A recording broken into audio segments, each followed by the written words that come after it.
A celebration is underway today in the nation's capital for the 4th of July. Despite controversy, President Trump is moving forward with his Salute to America parade. We will take a look at the plans.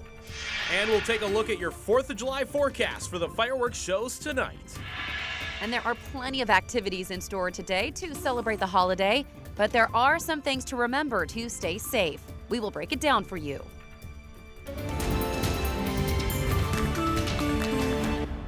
"5 a.m. on our Thursday morning on the 4th of July. Welcome to KREM 2 Morning News.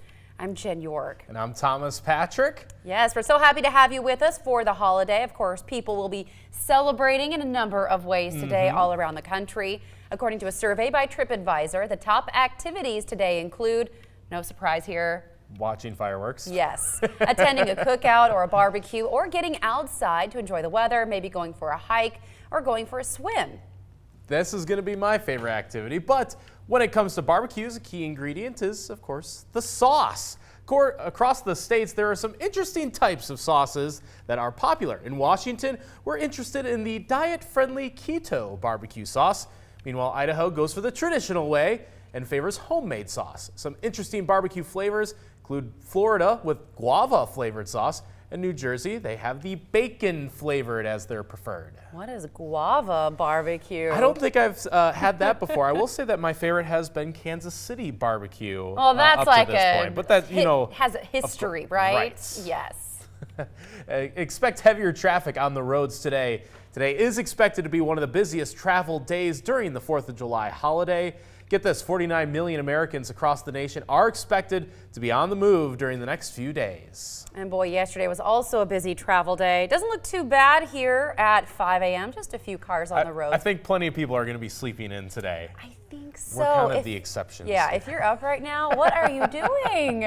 Maybe you have to work on a holiday like us, but that's okay. Yeah, maybe you're just keeping with your normal routine. If you wake up at this hour, you don't want to ruin it by sleeping in too many hours extra. That's right. Well, hey, if we are out and about this morning, what are we looking at outside this morning? You know, we're settled into a really nice July pattern here, and our temperatures are not getting carried away. And that's important because once we hit July and then into August, we know that it gets into the 90s quite frequently. Not the case today. Actually, a nice cool 55 degrees waking up on this holiday, the 4th of July here. A few clouds overhead at the moment, but still a dry, mostly dry looking forecast. And I'll give you an idea of what that asterisk to that mostly dry means a little bit later on. But here are the current temperatures. Yeah, a little bit cool. There are some 40s on the map. 49 in Deer Park, 42 in St. Mary's, 47 in Pullman. So it is a cool start, but that's okay because that crisp morning means that our temperatures will stay in check and be very pleasant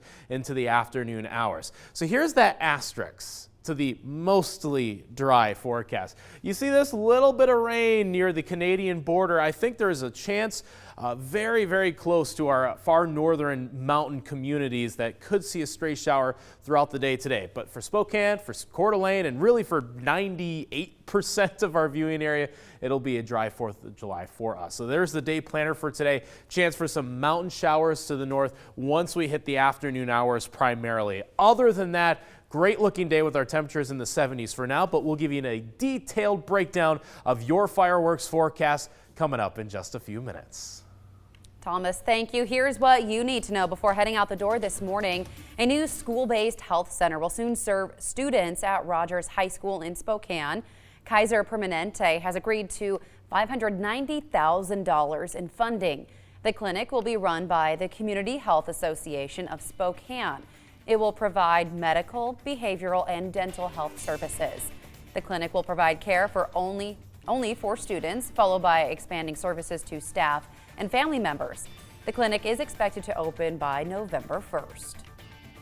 A new report shows charitable giving is down. This follows a change last year to tax laws.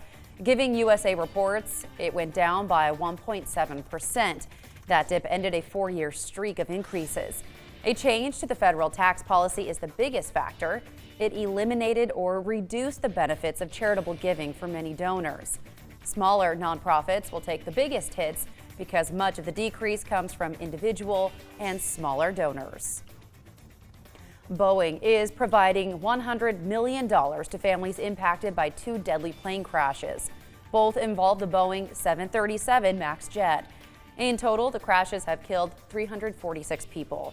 Boeing leaders say some of the money will help with living expenses.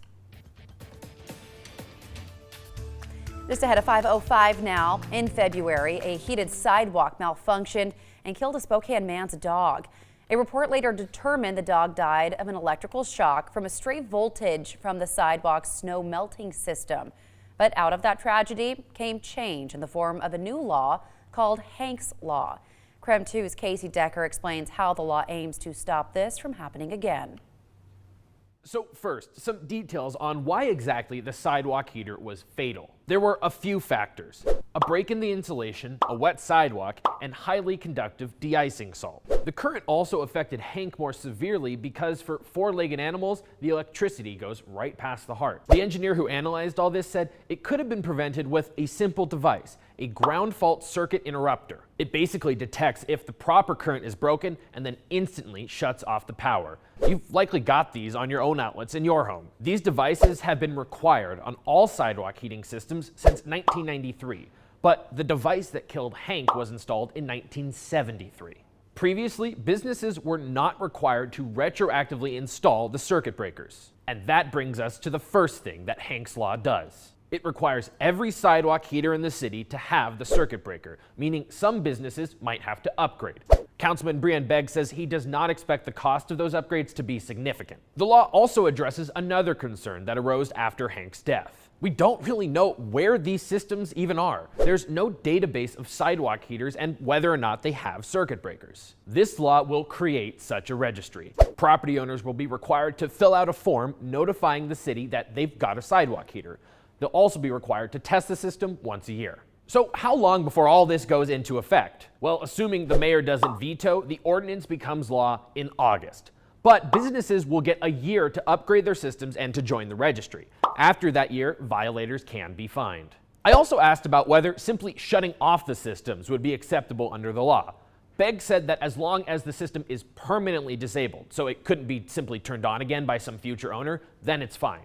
That's exactly what Washington Trust Bank did to their system shortly after Hank's death. It was their sidewalk he died on. For KREM 2 News, I'm Casey Decker. 5:07 now. The nation's capital is going all out for Independence Day. It is for President Trump's Salute to America celebration. The Pentagon is rolling out military hardware for the parade. While the final touches are being put into place, the event is drawing criticism on the cost and the guest list. The military jet flyovers are training flights, according to organizers. Therefore, it's not costing additional taxpayer money. However, the National Park Service is reportedly diverting $2.5 million for the president's event. The money was earmarked for improvements at national parks. And there is a VIP section with some tickets going to Republican donors. Critics call it a waste. Justice Department officials are looking for a legal way to work a citizenship question into the 2020 census. That is a change from the ruling on Tuesday when the Trump administration said that the census would not ask the question on the census. The Supreme Court had blocked the question, though President Trump wants it added. A federal appeals court gave the Trump administration another setback in efforts to build a wall along the U.S.-Mexico border. A three-judge panel upheld a lower court ruling. It freezes billions of dollars in Pentagon money to build parts of the wall in Arizona, California, and New Mexico. The freeze prevents work on Pentagon-funded wall contracts. President Trump is pushing back against reports about deplorable conditions at migrant facilities. This follows a report from Homeland Security. Security inspectors observed serious overcrowding and prolonged detention at a number of facilities. The president tweeted in response, "Many of these illegal aliens are living far better now than where they came from and in far safer condition." Well, many of you may be celebrating today with fireworks, and there are a few things you should remember to stay safe. KREM 2's Nicole Hernandez is joining us now to break down some of the most important tips for the holiday. Good morning, Nicole. That's right, good morning and happy 4th of July. Now, I don't want to be a damper on any fun tonight, but there are some things you should consider before heading out to celebrate. First, there are plenty of fireworks shows to go out and see, so no need to shoot off any fireworks on your own.